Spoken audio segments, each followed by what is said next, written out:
Okay.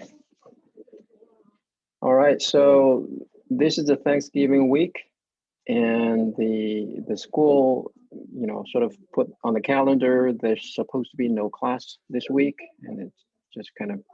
And then so the plan would be basically have a light lecture today, and then we're going to skip the lab session for this week. All right. There will be a lightweight assignment. Storage management. So it's part of the sort of a course teaching plan. There's this topic called storage management. Now, this term storage has a different meaning. You probably in your head, what does this mean? What kind of storage? It's interesting. So it's worth spending a moment talking about it. So when you write a program, the program you get this compiled and then linked into an executable, a binary. And that binary will be executed by your whatever operating system. It maybe is on a Mac or Windows or Linux. And when the operating system executes executes a binary, a program, it needs to do a number of things. It needs to load the program into memory. Maybe not all of it. It depends on how the operating system handles it. And it needs to figure out, remember that binary is it contains the machine code, the instructions that will direct the computer, the CPU, to what to do. There's so the operator will basically pass control. It needs to find out where is the entry point. And remember, we'll write a main function as the entry point of your program. So it will find that, and that becomes a starting point. But before it even does that invocation, it does a number of things. It needs to load the program into the memory. It needs to put like your global variables, right? In your program, you may write up global variables and put that into memory as well. So they are available when the program executes. And there's a bunch of things, and we're going to get into it in a moment. But anyway, just a very sort of 10,000-foot level, the program, when it executes, you allocate, you're going to say, oh, here's my variable, and maybe it's on a stack, or maybe you use a new operator that becomes a sort of a dynamic memory that's allocated so-called on the heap. We're going to get into that a little bit more. And so there's different sort of regions of there's memory that the program needs to use. Okay, so that is part of the storage we're talking about. Primarily, that's what we're talking about. But then there is also secondary storage, right? The disk, okay. Nowadays, maybe a flash drive, whatever that is sort of, slower than the prime memory, right? But that is where you can also store your data, your files. And in fact, modern operating system, let's get right into this. Modern operating system, most of them, I would say, nowadays, now the operating system has evolved a long way. Operating systems use a sort of a mechanism called a virtual memory. And the virtual memory basically is a concept that it will use both the primary storage, which is a memory, and also secondary storage, the disk, for your program to execute a program. When your program runs, it's going to use both of them. And perhaps if you're running out of memory, let's say the system is struggling, it may choose to place certain portions of the memory data, put that actually into the disk. Is a so-called swapping out, certain regions of the memory onto a disk, so that it frees up some memory that the program can use. And so there's a lot more goes on behind the scenes, actually. So the virtual memory, what your program, let's say you have a hello world program here as a process. And this process, when it runs, it becomes a process. Okay, this is sort of the operating system runs the program is going to get a process ID, right? It's going to be allocated as a process. And that process will see a portion of the memory. It has a sort of a view of the memory, which is virtual. The address is probably virtual, and not which, as far as your program is concerned, you don't have to worry too much. I mean, the actual address itself, let's say you have a pointer, you can print out the address, which is a hexadecimal number, pretty long. It doesn't really matter too much to you as a programmer. But this address could be a virtual address that just illustrated here is like, okay, you have different parts of the memory that as you see, you have a view of the world, okay, like it's showing as a map here analogy. But that actually gets mapped. The operating system is going to maintain a mapping and back into the physical memory. And some of them may not be in memory. It may be on the disk, but it's going to handle that transparently, to decide to load what portion of the data on, into memory or offload that onto disk. And so there's a sort of intelligent, management of these resources going on. So that's a virtual memory concept. So that's, high level. This is something to be aware of. And then let's look at this.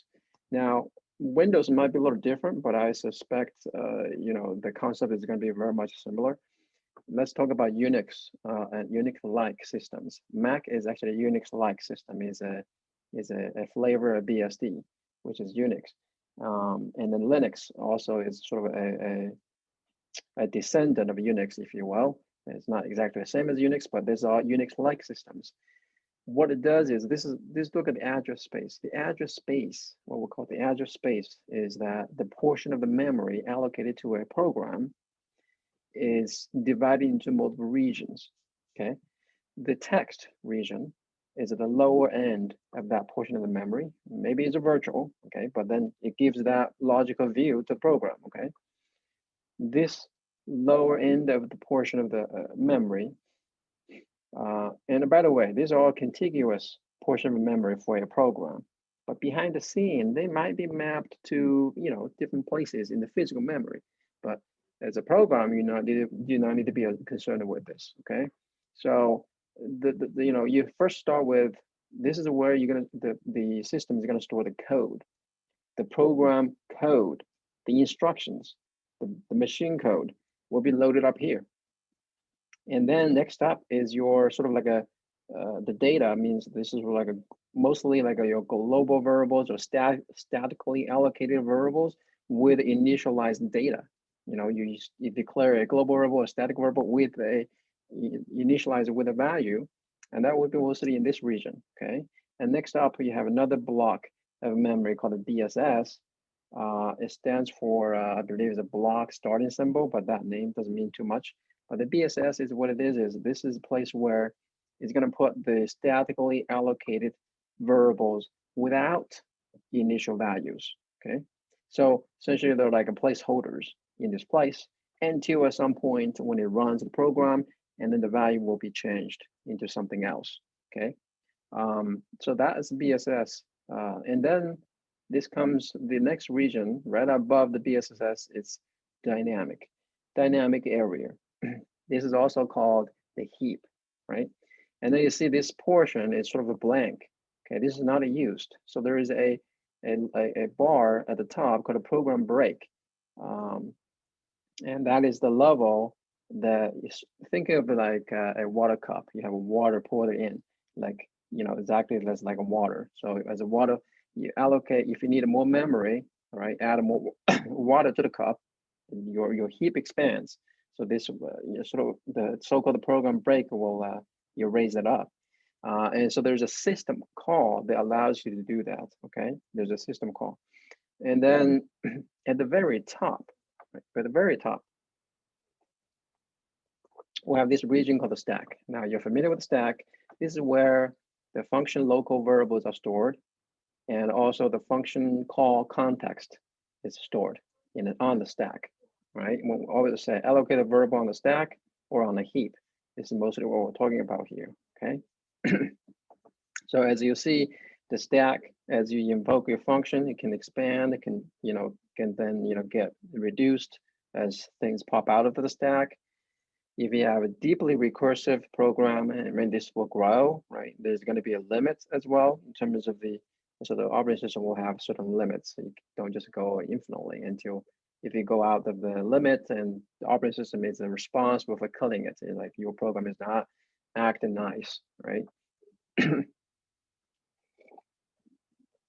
So that's the address space.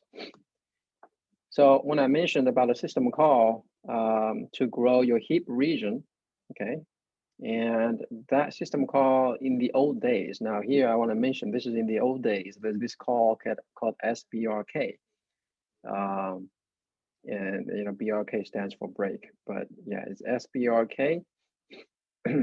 This is essentially a system call to allow you to move that program break.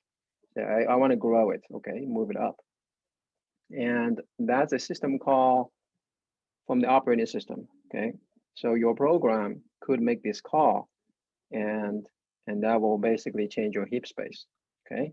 That's kind of in the old days. Now, nowadays, as I mentioned, because the most modern operating systems use the virtual memory. So there's a thing called the mapped memory module, and the mapped memory module. So there's actually another system called mmap, and that's probably what nowadays sort of more popular. But again, the concept is similar, very similar. And so the dynamic storage, okay, again, we're talking about memory here, or the line is blurred, sort of the virtual memory could blend sort of your memory. Let's say your physical memory is only 1 GB. You may, it may claim a whole memory space of a 2 GB for your program. Essentially, you can overflow, certain data onto the disk, right? You can use that sort of transparently. But regardless, so let's just say we're talking about a memory here. Now, one thing to know about is that dynamic memory is not a stack. The dynamic storage is not a stack, and we're talking about a heap region, all right? That bar over there, or we'll call it heap. Now, don't be confused between this heap concept here versus the data structure heap, right? The data structure heap is a very specific data structure we'll call heap. But some people call the free memory the dynamic memory portion is for a program. People call it heap. And because that sort of a tendency to misuse that term, so you actually hear different terms, like dynamic storage is one term that people may use it alternatively instead of calling it heap.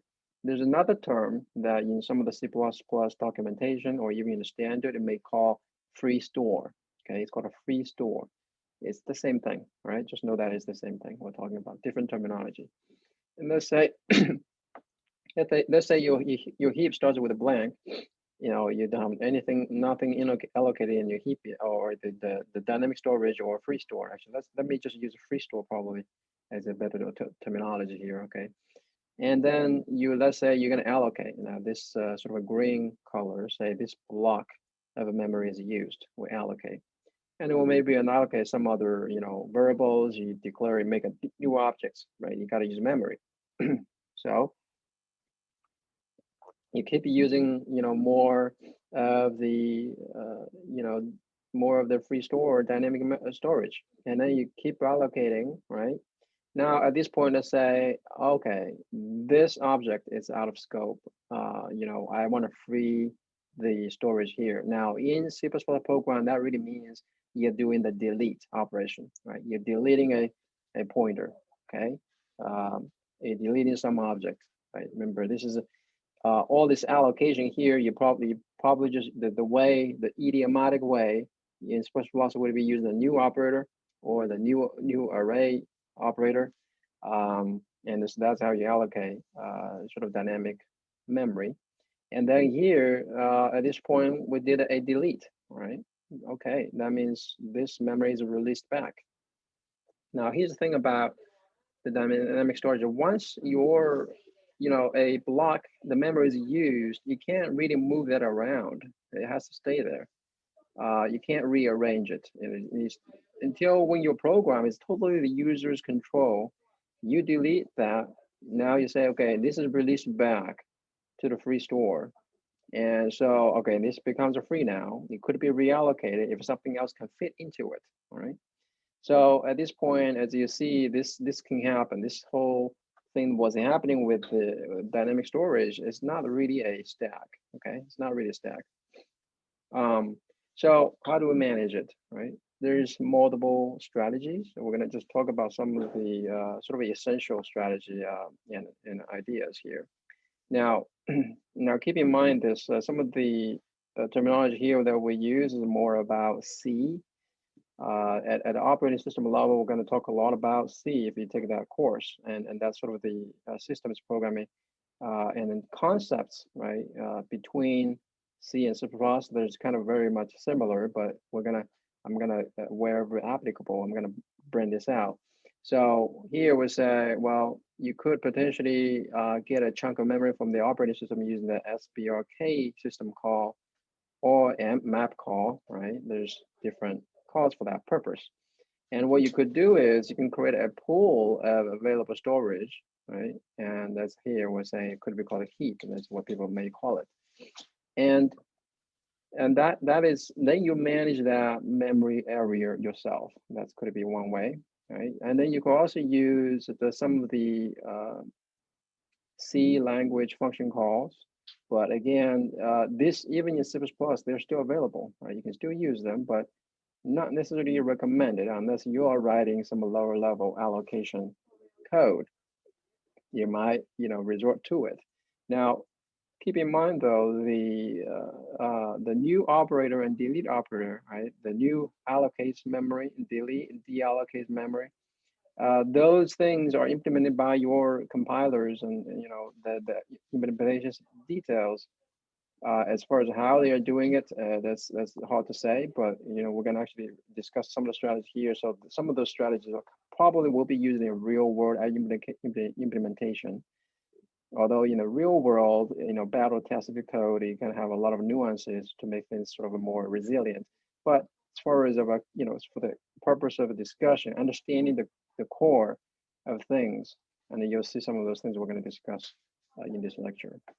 And so these functions, now you can, in C, right? If you studied C before, malloc, it's one of the most, sort of commonly used function call to allocate a block of memory. And then correspondingly, you're going to use a free function to release the memory back. Okay, in C++, you're probably going to be using new and delete.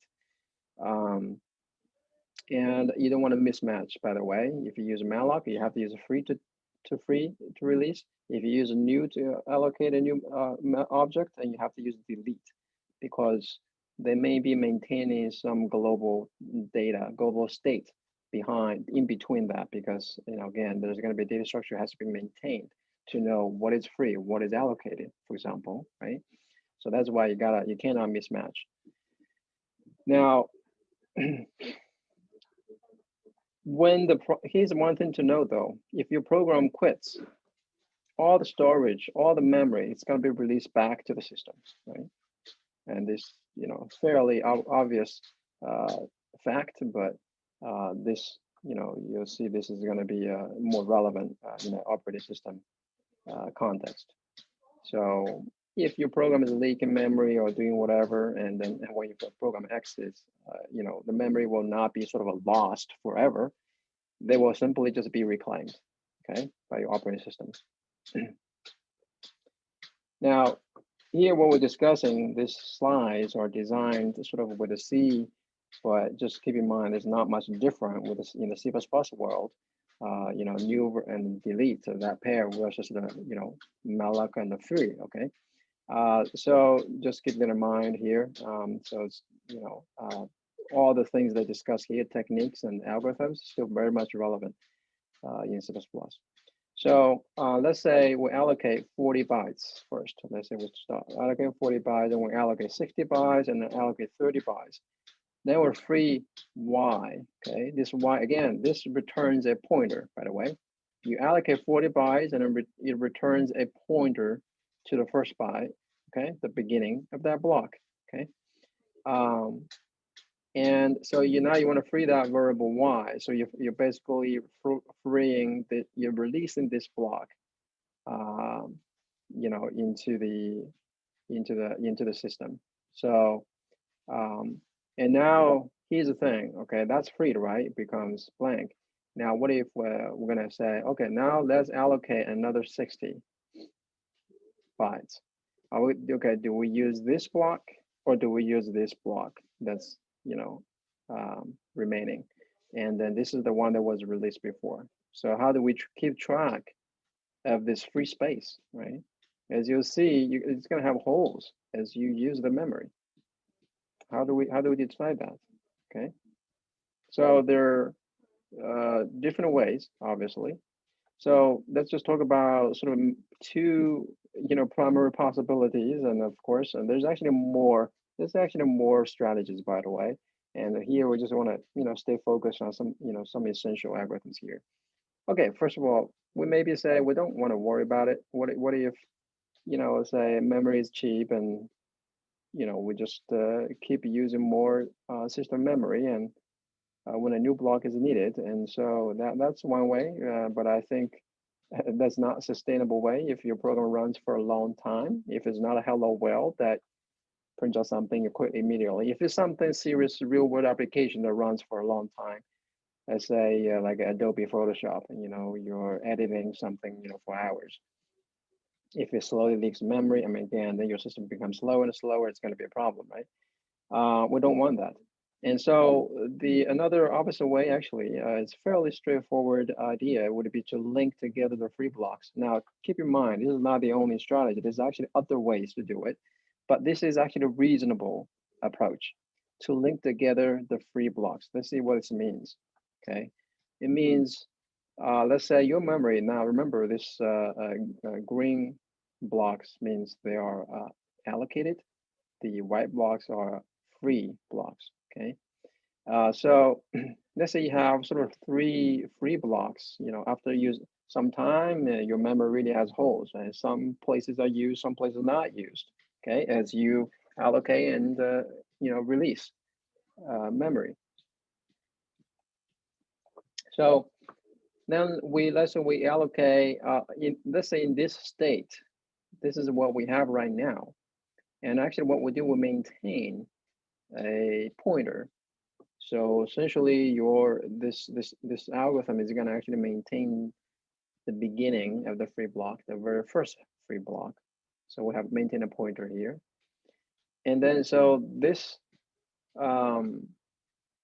essentially we just keep a record of the address. Okay, so we're going to see more details when it comes to implementation. Just logically, and this block we're going to link somehow. Okay, we're going to see the mechanisms how we do it. We're going to link together with this is the next block, next free block. And then from here, we'll also maintain some information to determine how to get the next free block. So interesting thing is we only care about the free blocks. We don't need to maintain sort of keep track of all the blocks, right? And by the way, keeping track of all the blocks is another way. It's an alternative, by the way. But we want to discuss, sort of considered sort of a better strategy is to only keep track of the free blocks. Now, just on this particular method we're doing here, we keep track of the free blocks. And how do we search? We want to allocate 24 bytes now. So, 24 bytes, okay, it can fit here, right? We have enough space, right? It can fit here too. It can also fit here. All these 3 locations are candidates to place that your memory demand, right? You're allocating some portion of memory for an object, let's say, maybe in the case of C++, you're using you're using a new, making a new object. That object may occupy, let's say, 24 bytes because the arrangement of the field or the variables, right? It has, let's say, I don't know, some integers, some double, right? Adds up to 24 bytes for that object. They say, well, where we're going to put that object. So there's different search strategy. This, by the way, these are not all the strategies that are available. Now we're just going to discuss this too. First fit and the best fit. Now, first fit, what does that mean? So first fit, let me see. actually, let's actually take a look at a more concrete example. Let's say we have a portion of the region. Okay, let's just say look at let's say this free block is 1300, and this free block is 1200, bytes. Okay, so the sizes. Well, I can say bytes, or maybe I can also say in terms of words. Okay, in a 64-bit system, a word is a 64-bit, 4 bytes. Okay, so if you have a pointer, the pointer occupies a 4 byte. It's a word, right? But anyway, it doesn't really matter. But let's just say there are bytes. Okay. So the first fit, what does first fit mean? First fit means that, remember the just keep in mind, this is the way we represent it is vertical. We're starting from the bottom as the beginning, the lower address, and the higher address is the higher. Okay, just kind of vertical thinking with building. Okay. So well, sorry, I take this back. In this particular example, we're going to just look at it top down. Okay, we say the first will maintain. Remember, we'll maintain the sort of a linked list of the free blocks, right? This is the first block. Okay, in this particular example, this is the first block, the 1300, and then the 1200 is a second free block. All right. So the first fit means to find the first free block that will fit the request. So let's say we're asking for 1,000 bytes. That's the request. Okay. And we'll find, okay, the first block, free block is 1300. Okay, we're gonna just take it from there. And then, we actually probably will split it. Okay, we're gonna have 300 remaining, maybe use it later. Okay, that's called the first fit. Already found that 1300 will fit that 1,000 byte request. That's what you want. So that's done. That request basically found the place, and then this is where it's gonna give it to you from that 1300 free block. Now, the best fit is, well, I don't want to just find the first one that fits. I want to find the one, sort of the smallest free block that fits. Well, the idea is I want to find the smallest so that I don't have too much waste. Well, imagine I find the first one that fits. I have 300 left. Maybe it's too small to be useful. Okay, maybe. And then the best fit idea is, okay, I want to find the smallest free block that will fit what I wanted. So I want to get just about enough space for me, but I don't need more. So I don't break up a big block. Okay. So that's the idea of a best fit. So best fit will says, okay, well, after looking at the 1300, it's not okay, it's a candidate, but I move on to look at the next one. The next one is 1200. All right, which is smaller. Okay, this is a smaller free block that also accommodates 1,000. So in this case, we'll only have 2 free blocks here in this scenario. So we're going to choose the second block instead of the first one. This would be the best fit. Okay, so we're going to choose that. We take 1,000 out of this and then 200 left, right? Now, let's say we have another allocation request. I want to allocate another, 1,100 bytes. And to allocate 1,100 bytes, remember this is where we're left. Okay, with the first fit situation, let's say this is our allocation, method. So obviously 300 is not going to fit. So we're going to pick, from 1,200, we're going to take 1,100 and remaining 100 remain. Okay. Now, from the best fit strategy, and we'll take 1,100. Obviously, the second one doesn't fit, and the first one is goes. Okay, so that will take out of that 1,300. I have 200 left. Okay, so after this request, this is 2 different strategies. This is what we have in the memory. So we have now we're left with 2, blocks of 300 and 100 each, and then we have 2 blocks here for the best fit strategy, and both are 200 bytes. Now what comes with a third allocation request, so this time I want to ask for 250 bytes. Well, 250 bytes from that 300, and it will fit, right? If I find the very first that fits it, you can fit in. So we'll pick that, and we'll take that 250 out of the 300 and have 50 left, right? So this will grant that request. Now, in this case though, and I only have 2 blocks of 200 left. Now, none of them can accommodate 250 bytes, so the allocation fails. Okay? I can't find a place that will fit your request. Basically, it fails. Okay, so that's really the idea of a first fit and a best fit. These are just two of the sort of interesting sort of popular strategies, and there's more strategies, by the way. So some observations with this. Okay, with the best fit, we perhaps will leave behind chunks that are too small to be of use, because we want to find sort of the smallest free block that will accommodate your request. You may have a little bit left over, right? And so there may be some small chunks left over. And to really find that best block, the smallest block, it needs to traverse that whole list, right? In the worst case scenario, find the very last block that will be the best fit, right? So we're kind of familiar with this, like traversing a whole linked list. So that time complexity for that particular algorithm would be a linear time, big O of n, right? Number of blocks. And so that is the best fit strategy. And with the first fit, so the thing is, you might get small chunks at the beginning of the free list. Okay, so this list that links all the free blocks is called a free list. Okay, you're gonna see free list quite a bit.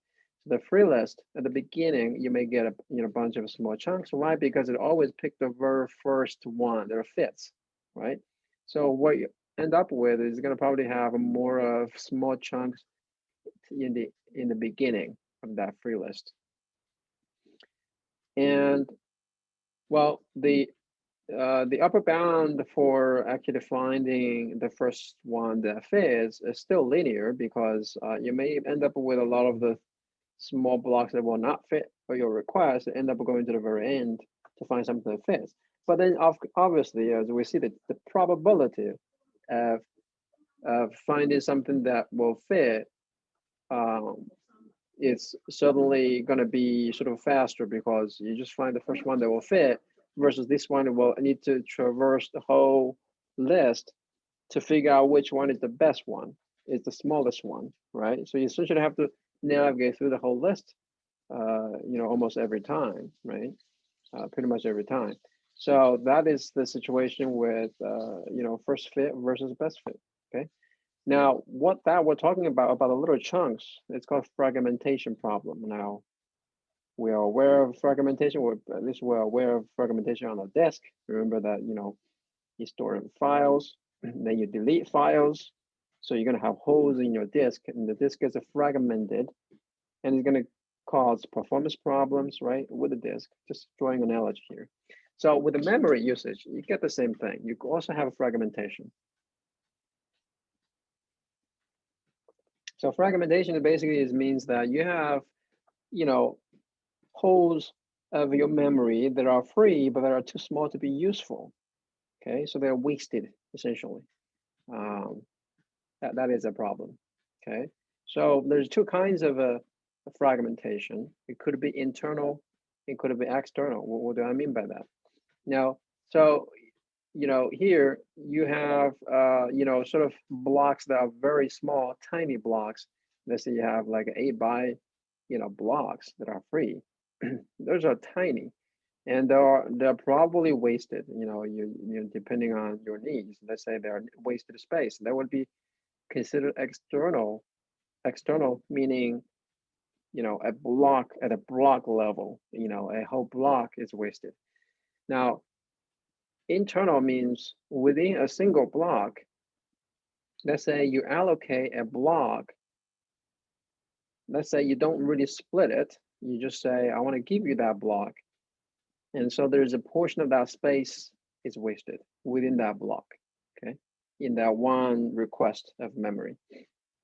So that would be internally in that block as wasted. So there are some variations of looking for a free block. As I mentioned earlier, for example, you could have a next fit. Now, what next fit does is like the first fit, except we're going to maintain the state. We're going to maintain where we found a free block last time. So it's going to maintain that location from the last request. So the next request comes, it'll continue on in that list. It does not start from the beginning. Okay, so that's the next fit. But it's still going to find the very first block it will fit, but the starting point is not the beginning of the whole list. Right? It's the last location. There's also another strategy called a worst fit. You know, why would anybody pick a worst fit? That name sucks, right? Worst fit really means is that it's going to want to just pick from the largest free block.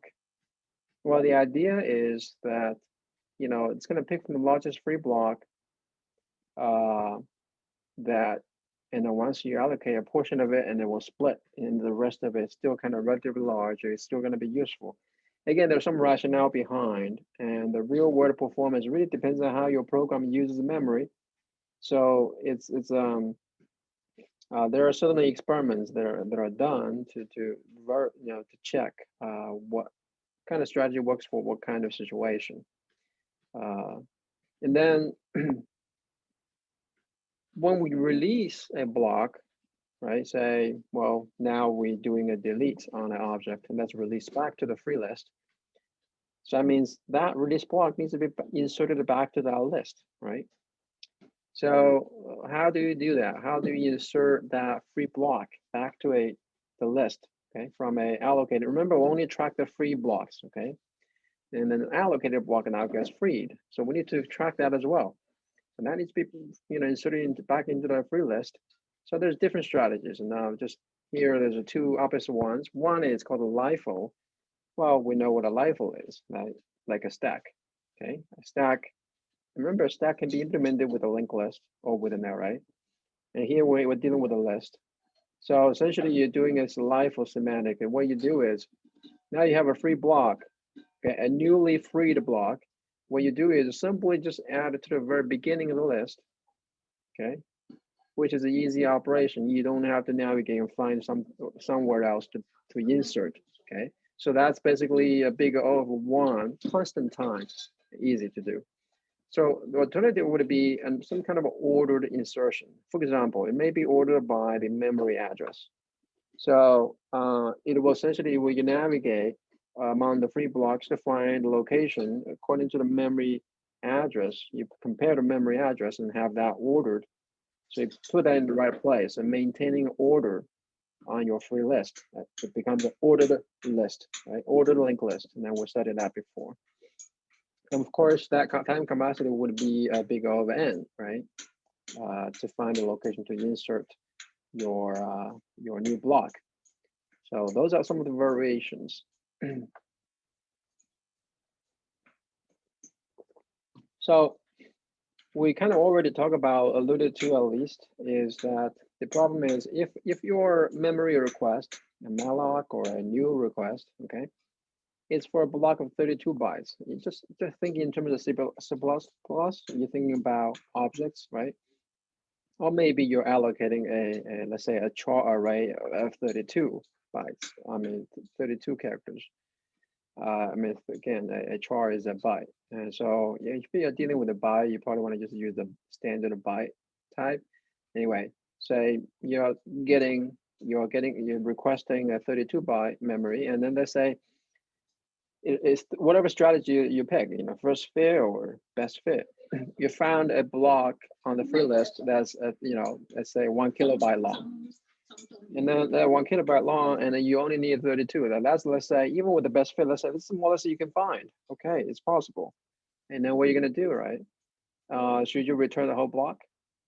Okay. Now, previously we're going to allude to say you might be able to just split it.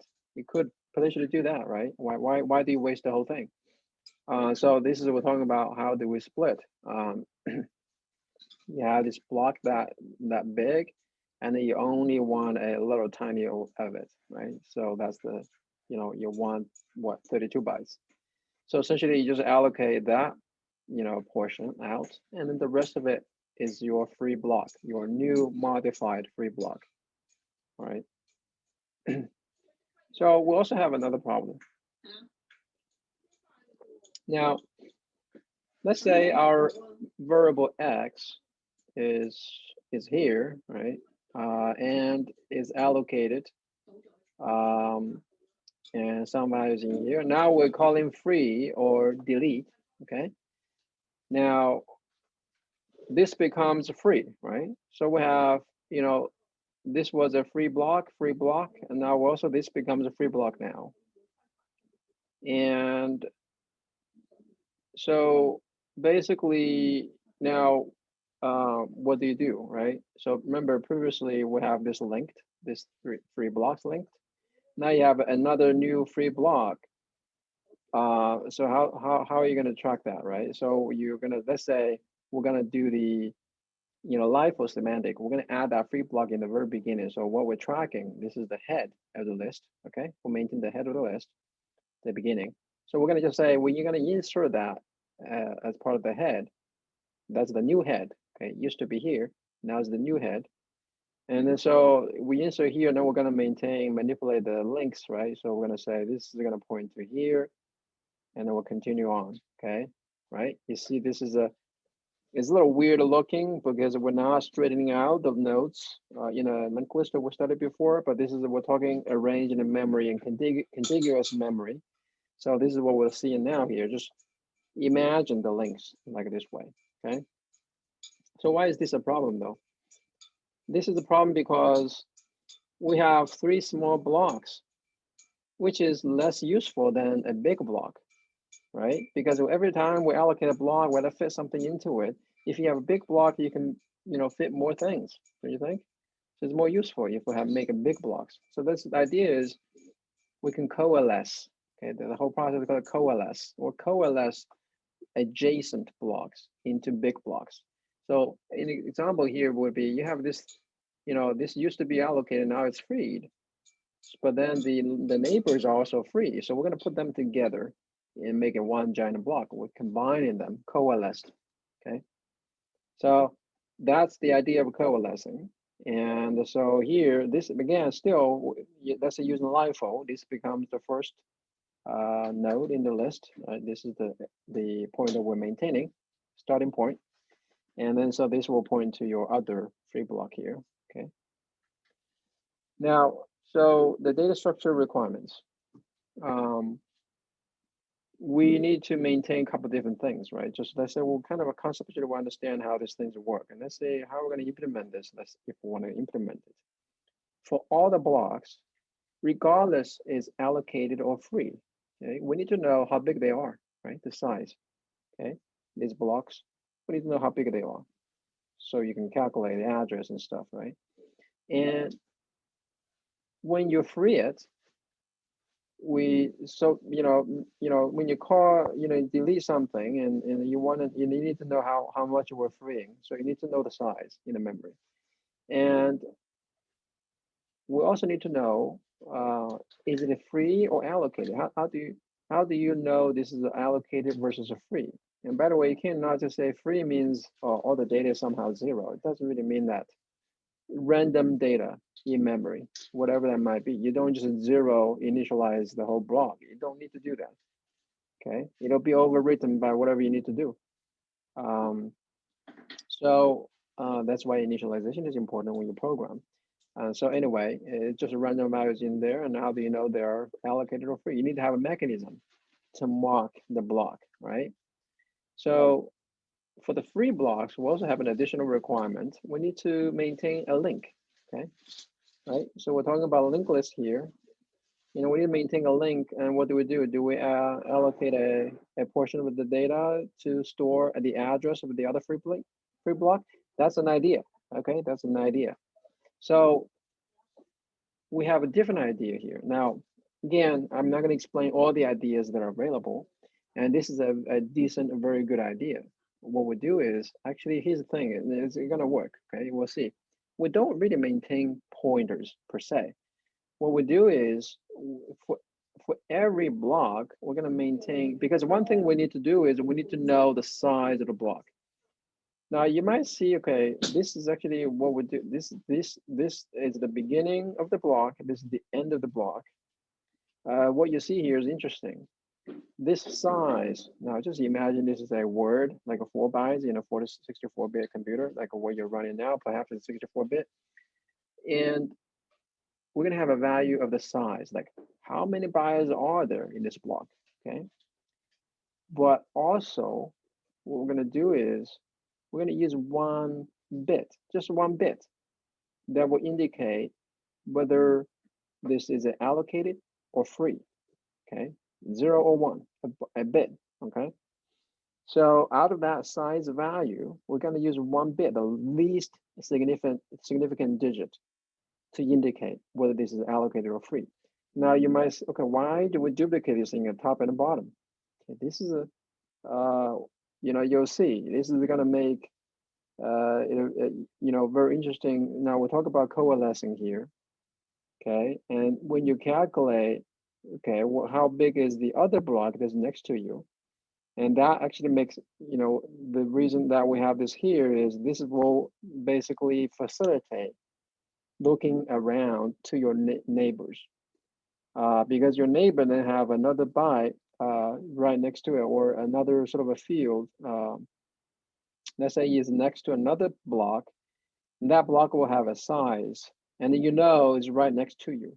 On either side, you can find, right? Because you really don't really know how big that block is unless you immediately get that value, the size value right next to you. So that's the idea of having this sort of a boundary tag on both sides of the block. Okay, there is a cost to this because you're using some memory to store this information. Is this a waste? Is it necessary for this particular mechanism? It's not the only mechanism, by the way. Now, to split a block, let's take a look at how we split a block, okay?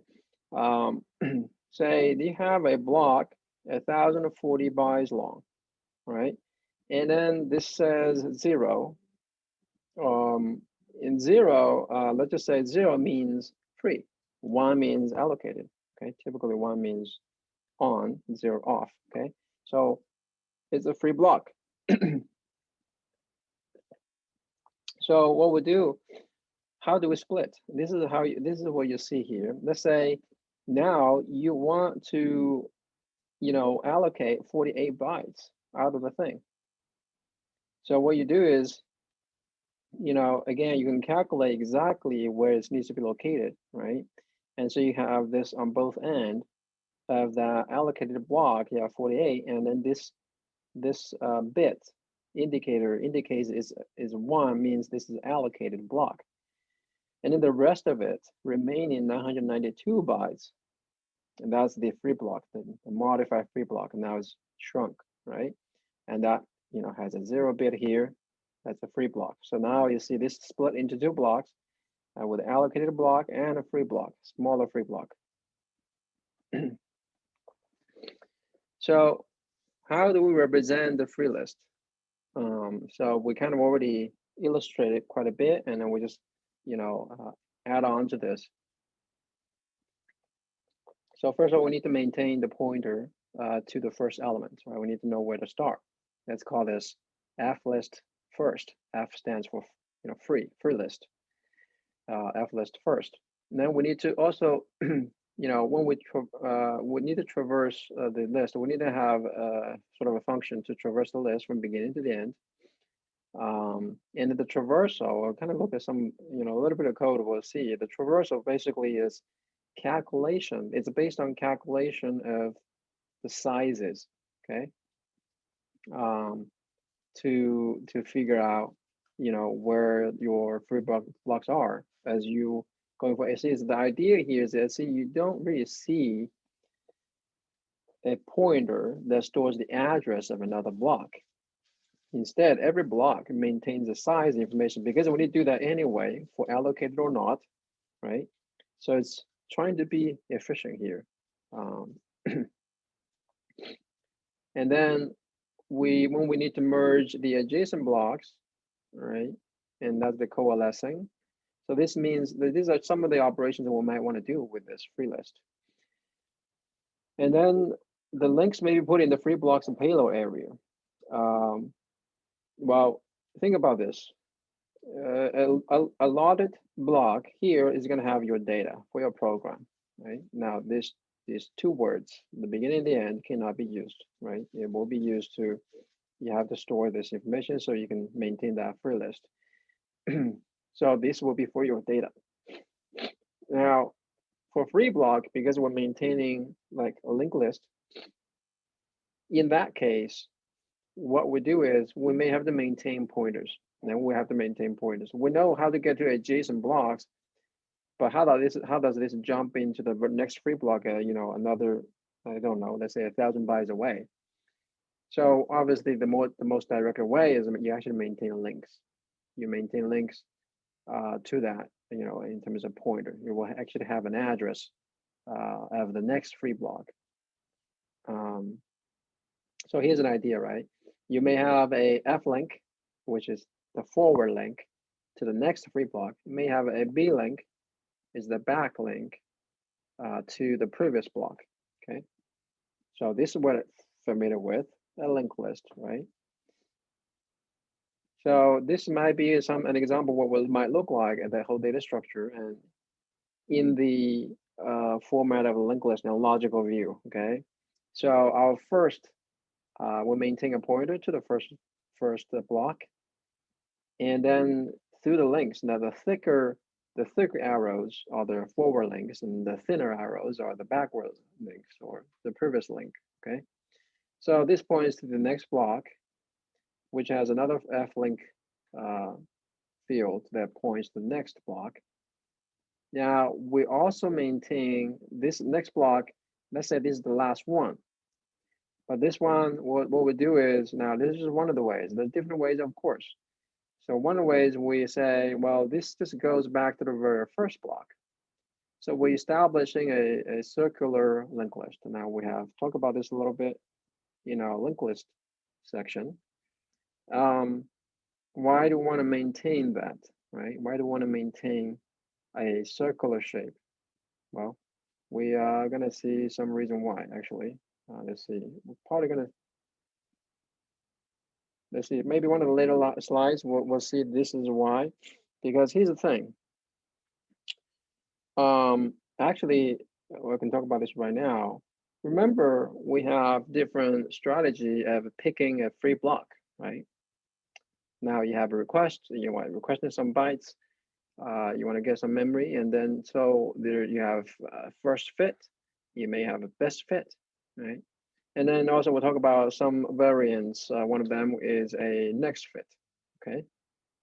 Next fit means you're maintaining where you you know, which block you allocate last time, and then you are next time you want to allocate, you move forward from that last location, so you don't always start from the beginning. And maybe starting from the beginning because you have some really small free blocks that most of the time you can't even use that. And then maybe that's, you know, you want to skip that and just get to the new ones. So if you're doing that, doing the next fit, if you're already at this, you know, the last block, and you know, the next fit will say, well, I want to just keep looking. Now, essentially making this a circular shape, it will facilitate your next fit strategy to keep looking for, you know, basically now you're back into the beginning, okay, and then you keep looking, and then so it never ends, right? Now of course the number of the blocks will change as it goes, right? So, you know, this is a free, maybe it'll be allocated out of the loop, and then maybe you have a new blocks that come in on the way. So essentially, you're gonna keep having sort of different kind of free blocks inside, and just so that it makes it easy to, you know, keep going with that next fit strategy. Okay.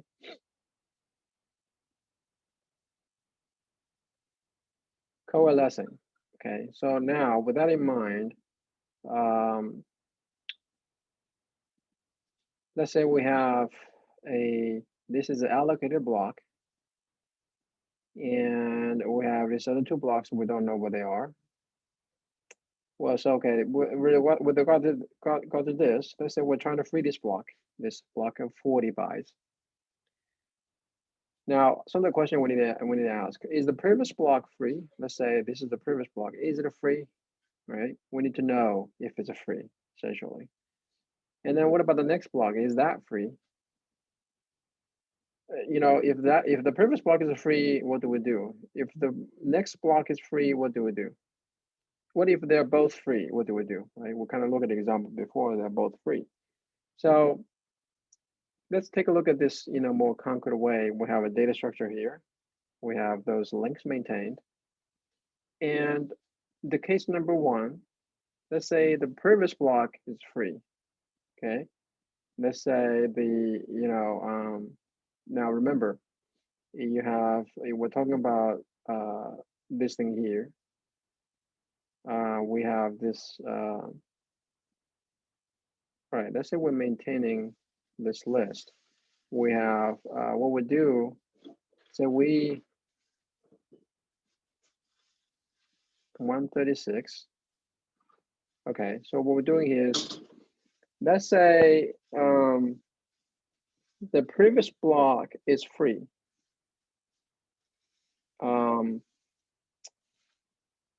Let's see where this goes. Okay, so this is the situation. If the previous blocks are free, okay, this is the situation here.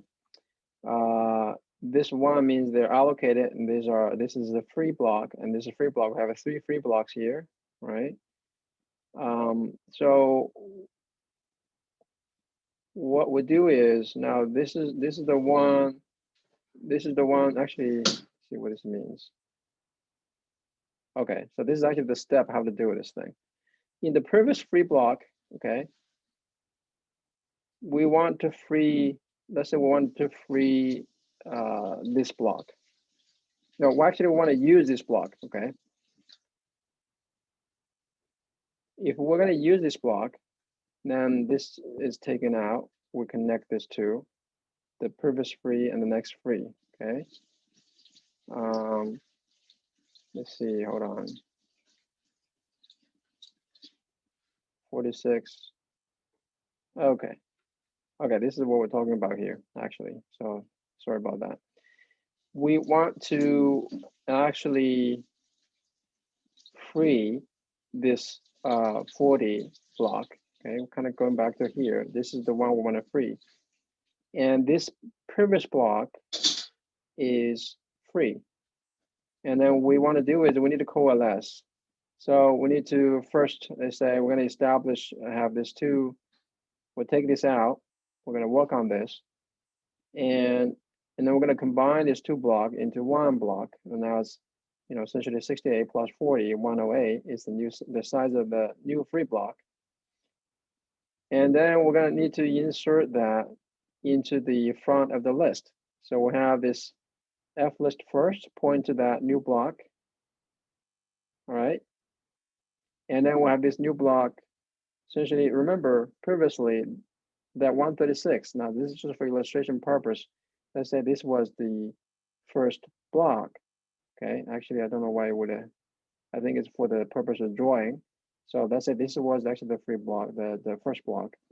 That's the same thing, 136. So now we made a new big block, right? And this will be inserted into the beginning of the list. So this F list first will point to that, right? And this will point to the 136, the old head of the list, right? So you see that thick line here. And then of course the backlink goes back to this 108, this new free block, okay? Now, in the case of a next block that's free, the case of a 96, right? Let's say the 68 is allocated, and when 96 is free, want a free 40. Now 40 is allocated now. This is the block we're trying to free, and this is the current state. So the next block's free. So what we'll do is we're gonna actually first sort of take that block out. We're gonna operate on this. We'll combine this with the next block. right? 40 is next. We combine this into a bigger block, which is, now becomes a 136 bytes. And this is the new free block.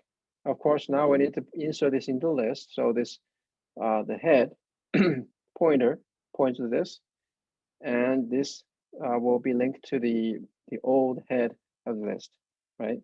So this is the idea of how we combine and insert, because, we're making a new block. Now remember, this was an old block that was somewhere in the middle of the list, right?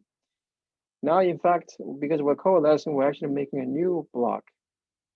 Okay, we're making a new block, so we have to sort of reestablish. We have to take this out of the list, right? This is what it means.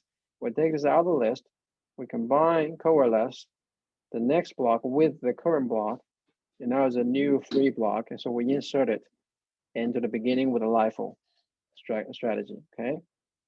What if both are free? So it's similar. Well, let's see. Now, remember 40 is what we're trying to free. And then the previous block and the next block, they're both, you see 0 here, they're both free. And then, so we wanna, remember they're all somewhere in the list, okay? Now this is not really in the logical order of the list, but they're somewhere, you see those links, right? And those are free blocks that are part of the linked list. So what we do is, first of all, we need to take both of the free blocks out of the linked list. And then we're going to combine these 3 blocks into one giant free block, a new block. And then we insert this into the beginning. Okay, so assuming we're doing LIFO, right? So that's basically what that case means. There's 3 cases of coalescing. All right, let's look at a little bit of code. Now, remember, this is actually, some bit of a C code, and it's not a stretch of imagination to think, in C++ is very similar. And now this slides kind of was made for, in a C context, talking about operating system. But it's very much the same, but just, trying to explain the concepts. So when it comes to code, now remember we maintain the boundary tags, a size with a marker of the allocated or free. So what we do, and then also in the case of a linked list, we maintain 2 additional links, right? So in this case, remember, actually, this is the case where we actually have a free block. The free block is going to be this structure. If the block is allocated, right, this is the structure. If it's allocated, remember, we don't track that in a linked list. So we don't maintain the links in the allocated block. So in the allocated block, we have a size, we have a payload, we have end size. See that? We can represent this as a struct. The payload, the size, basically, there's this relationship, right? These 2 sizes are the same. And also the payload, this whole block, the size is the, whole block, including those 2 size fields. So what is payload left is size divided by A minus 2. Now, keep in mind, though, this is assuming a word is 64-bit. That's basically kind of the most modern right now, most popular. So this is not exactly, universally portable to different computing systems. This is making assumption, say we'll have a 64-bit system, okay? So essentially, your payload size is that. So you have a, remember this size is using a long here, assuming a sort of an 8-byte size as the word, all right? So the free block, we need to have 2 additional things, right? In addition to the this extra space here, we're not really using it. It's called a filler, right? So we'll maintain a forward link and a backward link to other free blocks. And then we'll maintain a filler. Again, we're not going to do anything with it. It just occupies that place. So it's aligned. The bytes are aligned for that structure. Okay, so this will be a free block, can be represented in this way. Okay, it's a slight variation when you're doing it in C++, but this is a C flavor. Okay, just to remind that. Now, the allocated block, we have in the middle that can be used to store actual payload, your program variable data, okay? And, let's say this is a 40 byte block, and this +1 means this 1 bit out of this size field is used to indicate whether it's allocated or free, okay?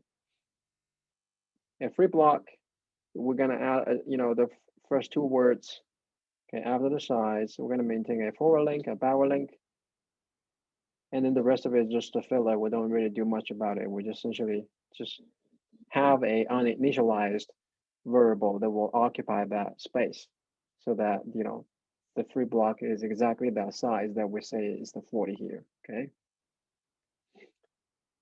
So we'll talk about using 1 bit to indicate whether it's a free or allocated. So the idea to do this here is we're just using bitwise operation here. So essentially, want to check if the byte is if the block is allocated, you use the size value, right, and then use a bitwise AND with a 1, okay. So I'm not going through, hopefully this, binary operations. We're getting the least significant bit, right? We're saying what, and bitwise,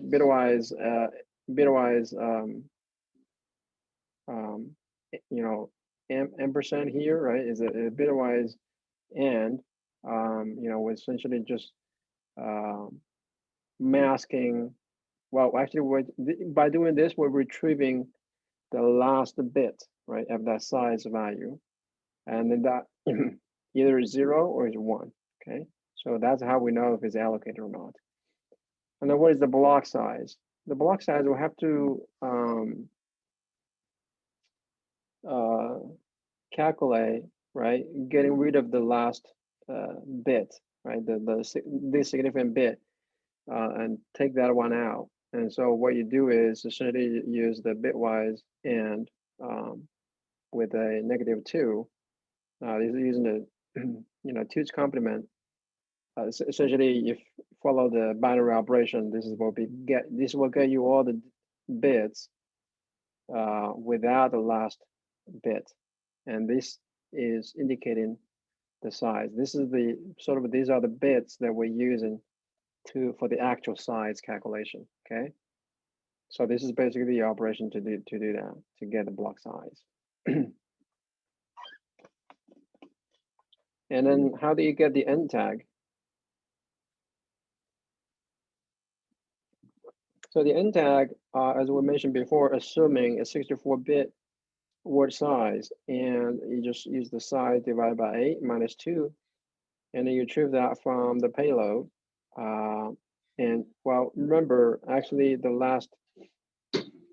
if you just use the payload array, again, this as a pointer, you can use this is essentially a pointer operation, and then you can get to the pointer to the last word, and that will give you the value of the end tag. Well, it gives you the position of the end tag. It doesn't really give you the value. The value can retrieve the content, by using the dereference, right, asterisk, that pointer. So this will get you the location based on the calculation of this array, the payload array, which is basically a constant pointer, which is the address. So that's what you do here, okay? Setting the size. How do you set the size? Remember, we'll do a coalescing, or we're changing the size of a free block, right? Or maybe we're splitting, we're making it smaller. When we're coalescing, we're making it bigger.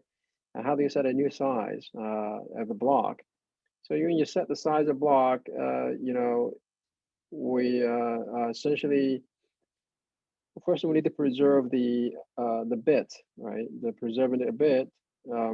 If it was allocated, then it was 1. If it's not allocated, it's 0. And then we use this bitwise OR operation to preserve that bit. Okay. So whatever the size pass in, so we're gonna first preserve that, and then we set this to the value of the size field, all right, of that structure. And then also we're gonna find the end tag, the location, the last word in that block, and then put the size in there too. Okay. Now remember, this size now has both the actual size of the block, but also the last bit is to indicate whether it's allocated or free. Okay. And then how do you set the allocated, you know, the tag, say, well, now this is allocated. You know, essentially it's a fairly simple, because allocated, you need to mark that tag to 1, right? That bit from both the beginning, the boundary tags, the top and the bottom, they need to be marked as 1. So this is how you do it, just with a bitwise OR operation. Okay. And then that's, you know, if it actually has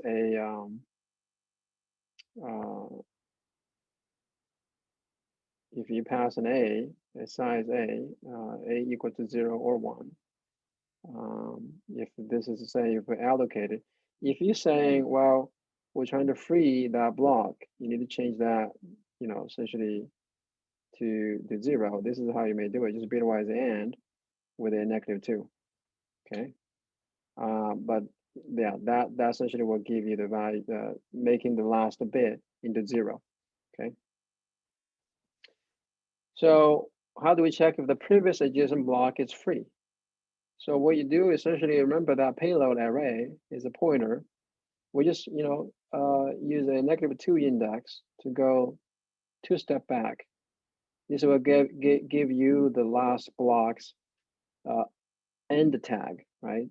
This will be the bottom of the last block. So this is why we store the boundary tag on both ends, right?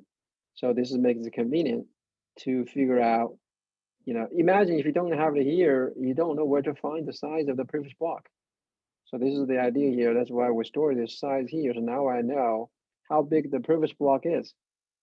And not just how big, but also we know if this is allocated or free by checking this last bit. And again, use the bitwise AND with 1, right? And how about the next adjacent block? The next adjacent block, you want to check if that's free or not. Well, how do you get the next block? Next block is simple. Next block is, you know, let's say this is the position of your current block. Right here, you have a B that passed in. Go to the next block, we essentially add the size of the block, right? How many words I add on to get the next block, right? So you add the size that you get the next block. You advance in that pointer, okay? And then we're going to check the next block if it's allocated or not. Well, find the next block, and then the very first word of that block, that's why it's on both ends, and that will tell you that bit, right? We're going to essentially use the same process to check, you know, if that block is allocated or not, just to get the value, the last bit out of it. So adding a block to the free list. So suppose we have this free list like this, it's a circular. We'll maintain the first block's position in this pointer. And now we have a free block. We need to add on to it. So again, this idea we have illustrated before, essentially you're gonna have this becomes a new first block, you know, the head pointer points to this, and then this will point to the next block, the old, you know, first block. And of course the you know, the last block, that, you know, pointer needs to point to this new first block. So all the pointers are arranged that way.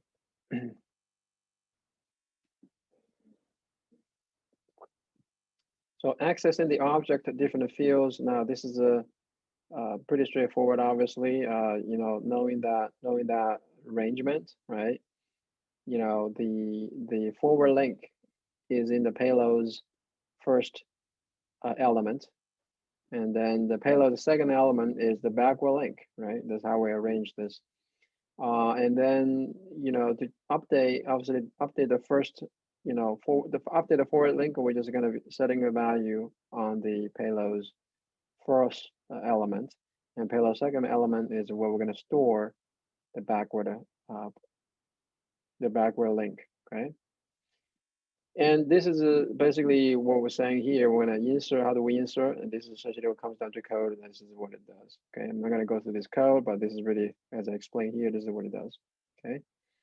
So that's pretty much it. It's sort of a, you know, we focus on some popular ideas. Again, it's not exhaustive. There's many different ideas.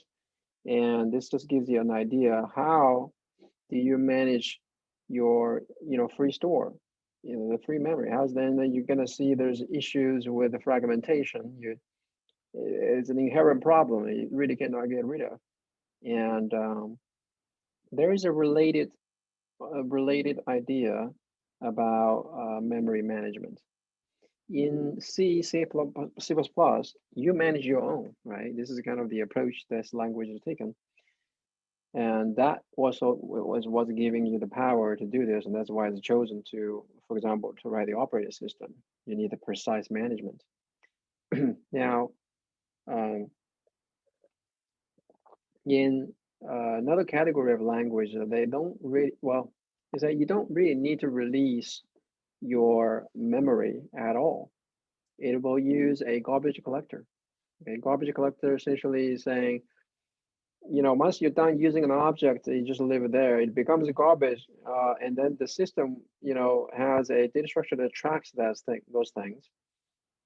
Again, that goes into operating system course that you can actually study how the garbage collection might work.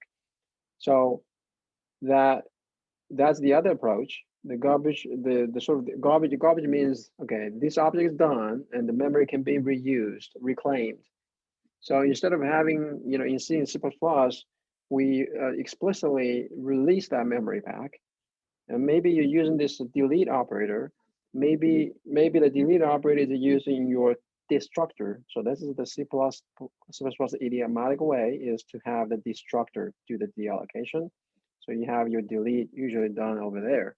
And if you're doing C, you're calling the free function. The problem is real world, and people really tend to forget.